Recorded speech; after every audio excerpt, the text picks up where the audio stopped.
Հալաբյան 25 շենքը 65 տարվա պատմություն ունի, այս ինչպես նաև Հալաբյան 21 էստոնական 3 ու 5 շենքերի բնակիչները գրեթե ամեն օր ականատես էին լինում կոյուղու խցանումներին, իսկ դա նշանակում է, որ գրեթե ամեն օր բնակիչները ահազանգել են ընկերության 1.85 թեժ գծին։ Փդած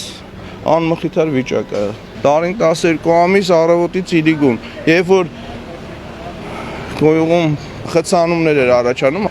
մեր նկուղը, կիսանոկուղը, ներքևը գրասենյակ ունենք։ Այժմ էլ անզեն աչքով նկատելի է, թե ինչպես են շենքի բակի ծառերի արմատները դուրս եկել կոյուղու քայքայված ցանցի քանդված հատվածից։ Խնդիրը այնքան սուր էր այս հասցեներում, որ վերը նշված 4 շենքերի կոյուղու ցանցի վերակառուցման աշխատանքները հրատապ կարգով ներառվեցին ընկերության այս տարվա պարտադիր կապիտալ, բայց չնախատեսված ծրագրերի ցանկում։ Քաջազնունի 1 ու Բաշինջաղյան 178 շենքերի բակային կոյուղատարերի վթարային հատվածների վերակառուցումը ավարտելուց հետո կապալառու կազմակերպությունը շինարարական ակտիվ աշխատանքներ սկսեց արդեն Հալաբյան 25 ու 21 էստոնական 3 և 5 շենքերի բակերում։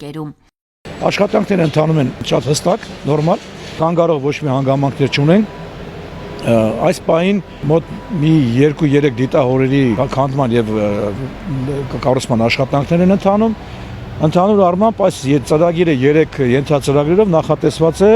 մոտ 63.9 միլիոն դրամ, որից 47.1 միլիոն մասնաբաժինը կոնկրետ այս ծրագրին է նախատեսված, իսկ Քաջազնունին մոտ 5.6 միլիոն, իսկ Բաշինջաղյան 178-ը, որը մոտավորապես 100 մետր բակային ցանց էր,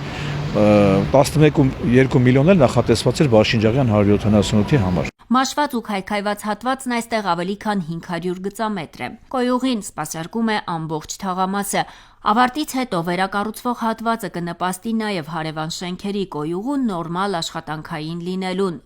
Չնախատեսված աշխատանքներով մենք ընդգրկեցինք այս նախագծային աշխատանքները, իրականացվեցին, ուսումնասիրություններ արվեց եւ հստակ մենք մասնատեցինք, հասկացանք, որ հատվածն է անհրաժեշտ հրատապ վերանորոգելու։ Թեպետ շինաշխատանքների ավարտը 2026 թվականի փետրվարին է, բայց Վիոլիա թիմում վստահ են, ժամկետից շատ ավելի շուտ ու որակով կավարտեն աշխատանքները, որից հետո կդադարեն այս հասցեներից հնչող բողոքները։ Մնում է բնակիչներն էլ ըստ նշանակության օգտագործեն կոյուղին, բացառելով այնտեղ կենցաղային աղբի կուտակումը։ Դրանից հետո միայն ընկերության աշխատանքները կտան իրենց արդյունքները։ Հասմիկ Դիլանյան, Սամվել Գալստյան, Ռադիոլուր։